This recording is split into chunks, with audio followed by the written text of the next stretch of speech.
Assalamualaikum warahmatullahi wabarakatuh. Selamat pagi, selamat siang kepada rekan-rekan kelas konsentrasi hukum persaingan usaha. Saya akan, oke, di pertemuan ini saya akan sharingkan kepada eh, rekan-rekan kelas.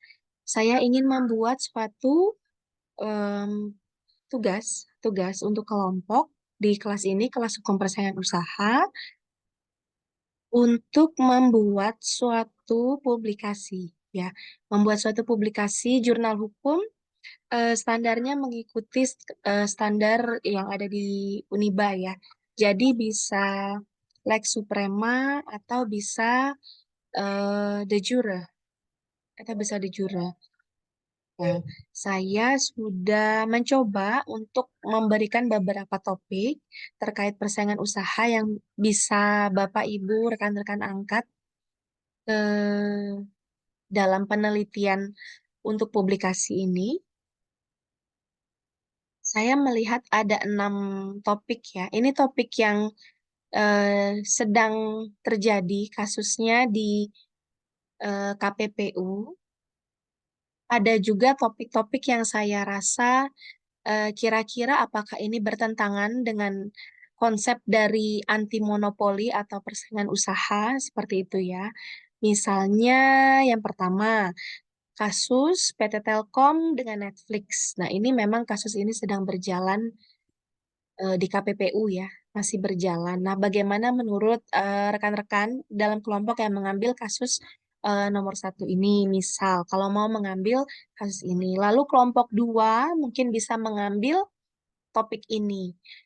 PNS daerah diwajibkan, ada kebijakan, ya, PNS daerah diwajibkan untuk menggunakan bank daerah. Nah, untuk wajib menggunakan bank daerah. Padahal kan ada bank BUMN, ada bank swasta. Nah, apakah dengan adanya kebijakan wajib menggunakan bank daerah, seperti misalnya bank PNS di Kaltim menggunakan bank Kaltim, di Lampung menggunakan bank Lampung, itu apakah akan berdampak pada eh, apa ya, kurangnya pada kinerja bank itu sendiri, gitu, pada kinerja bank itu sendiri, atau berpengaruh tidak, ya, kira-kira dalam hukum persaingan usaha di antar antar bank-bank. Nah, seperti itu, ya. Silakan.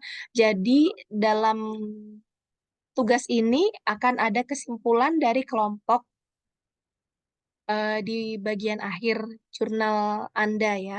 Kesimpulannya bukan soal benar, bukan soal salah, tapi perspektif dari penulis sendiri, ya. Jadi misal PNS ini yang wajib menggunakan bank daerah ini saat penerimaan gaji, itu misalnya tidak tidak mengganggu atau tidak bukan merupakan suatu tindakan yang melanggar hukum persaingan usaha, ya nggak apa-apa, gitu. Ataupun ternyata bagi penulis itu cukup melanggar, misalnya dikemukakan saja alasannya, gitu, ya. Lalu poin tiga, poin tiga, urgensi kebijakan BBM bersubsidi. Urgensi kebijakan BBM bersubsidi. Tapi mungkin ini kurang dirasa, kurang berasa di daerah Balikpapan, ya, daerah Kaltim, ya. Tapi kalau di Jawa, BBM bersubsidi itu kan banjir tuh, banyak tuh. Kalau di sini kan langka, cenderung dihapus. Jadi saya melihatnya ini di Pulau Jawa. Ya, Pulau Jawa itu banjir BBM bersubsidi. Bahkan untuk solar dan untuk Pertalite itu bisa dibilang tidak antri di Jakarta, di Jogja gitu, itu cenderung normal, lancar, sepi gitu. Nah, ini poin tiga ini maksud saya dengan adanya BBM bersubsidi di daerah Pulau Jawa yang masih banyak BBM subsidi itu mematikan SPBU asing seperti Shell, seperti pernah ada dulu Petronas, tapi sudah nggak ada sekarang karena dia merasa kalah dengan harga dari BBM bersubsidi. Tapi itu di Pulau Jawa, ya. Kalau di Kalimantan ini sayangnya kita tidak merasakan BBM bersubsidi dengan baik, gitu, ya. Nah, jadi kalau mau mengambil poin ini, eh, Apakah dengan adanya kebijakan BBM subsidi ini berpengaruh kepada persaingan usaha antara misal Pertamina dengan PT Shell atau Total? Dulu pernah ada ya SPBU Total, Shell gitu. Dan di Bogor, di Jakarta itu masih ada Vivo ya. Nah, apakah ini relevan dengan hukum persaingan usaha? Silahkan kalau kelompok mau mengambil ini. Atau mungkin mau mengambil topik lain yang berkaitan dengan BBM atau tabung gas LPG atau bagaimana itu dipersilahkan ya. Tidak harus mengikuti eh, dari 6 poin yang saya tawarkan ini, enam macam topik yang saya tawarkan ini gitu. Lalu ada kasus aktual, ini kasus nyata sudah terjadi dan sudah diputuskan ya, akuisisi PT Indofood Sukses Makmur. Akuisisi merger ini satu sisi juga terkait dengan hukum persaingan usaha, tapi ini sudah ada putusannya. Jadi dokumen-dokumen, sumber-sumber eh, penulisan mengenai kasus nomor 4 ini sudah cukup gitu ya, udah ada. Kalau mau mengambil ini tidak masalah. Gitu. Lalu kasus posisi dominan, apa itu posisi dominan? Posisi dominan ini juga terkait dengan persaingan usaha. Nanti silahkan Bapak Ibu rekan-rekan pelajari apa itu posisi dominan, kemudian dikaitkan dengan kasus PT Transjakarta. Ya. Terus yang terakhir, kalau dari yang topik yang saya coba tawarkan, ini ya, dampak kegiatan perusahaan monopoli pada pelayanan publik. Ya. Karena seperti beberapa pertemuan yang lalu, monopoli ini ada yang terjadi secara natural, ada yang disengaja. Monopoli ini ada yang memang dilegalkan oleh undang-undang untuk melakukan monopoli. Yaitu tadi misalnya PT PLN dengan listrik gitu ya. Ada BUMN tertentu yang memang monopoli gitu. Nah, apakah dengan adanya monopoli oleh perusahaan monopoli yang dilegalkan ini eh, berpengaruh tidak pada pelayanan publiknya? Kalau menurut perspektif hukum persaingan usaha, karena dengan dia monopoli eh, mungkin menjadi jumawa ya. Ada karakter kalau orang itu bisa jumawa, begitu juga dengan badan hukum mungkin ya. Kan perusahaan saya satu-satunya yang di bidang listrik atau di bidang migas gitu. Hulu dan hilir itu saya gitu. Karena rasa jumawa itu, karakter jumawa itu, maka berpengaruh pada pelayanan publiknya.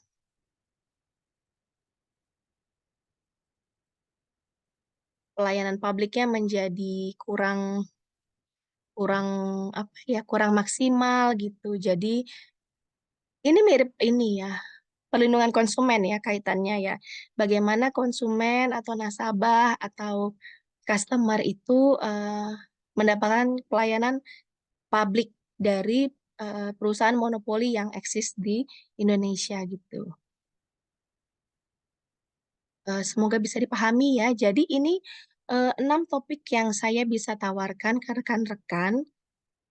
Mungkin kalau kurang jelas nanti bisa ditanyakan ya ke saya.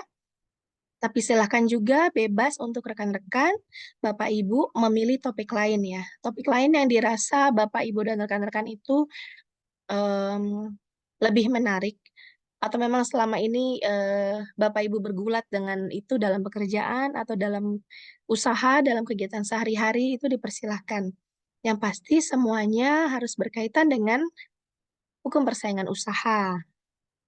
Ya,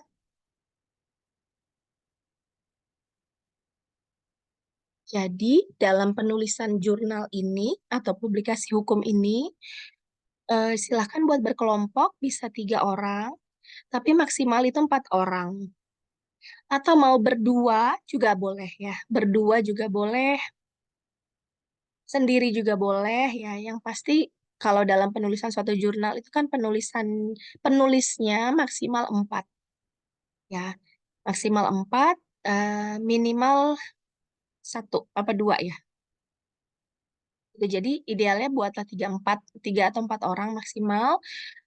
Format penulisan publikasinya menggunakan Lex Suprema dan de jure atau de jure ya, silahkan ya. Nah, nanti silahkan tugas mandiri per kelompok membuat publikasi itu dengan topik yang bisa yang tadi atau yang Bapak Ibu inginkan sendiri yang terkait persaingan usaha. Ya, nanti di tiap kelas kita akan membahas tentang progres masing-masing penulisan jurnal kelompok itu.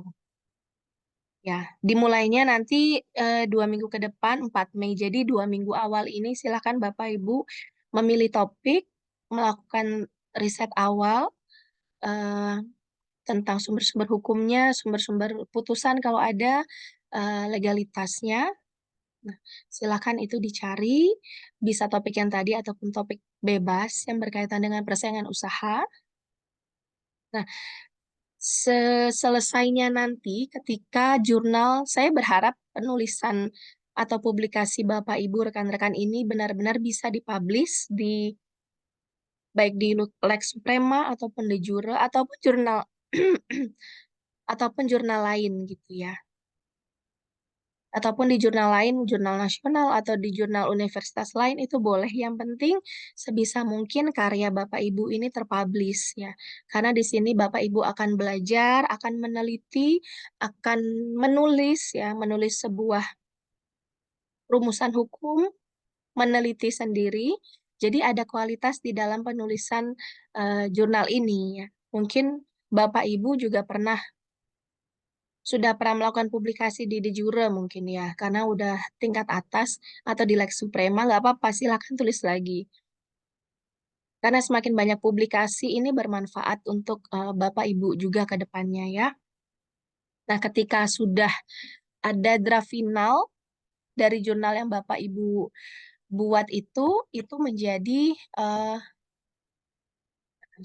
oh, itu akan menjadi eh, pengganti nilai akhir. Ya, jadi ini satu sisi tugas mandiri dan kelas ke depannya akan diisi dengan progres ya, progres masing-masing publikasi. Kalau ada apa-apa bisa hubungi saya untuk diskusi sama-sama, bisa email, bisa handphone saya ya. Silakan, ini sudah saya berikan template tentang de jure bagaimana atau lex suprema seperti apa. Yang pasti formatnya mengikuti ini ya, untuk mempermudah Bapak Ibu dan kita semua supaya pengeditannya juga tidak terlalu jauh dari de jure dan lex suprema karena minimal menurut saya penulisan Bapak Ibu ini eh, wajib terpublish di de jure atau di lex suprema seperti itu ya. Sekali lagi kalau ada yang mau ditanyakan bisa hubungi dan ketemu lagi nanti di 2 minggu yaitu tanggal 4 Mei. Tanggal 4 Mei ini dengan progres awal dari jurnal kelompok Bapak Ibu. Terima kasih banyak. Eh, Assalamualaikum warahmatullahi wabarakatuh.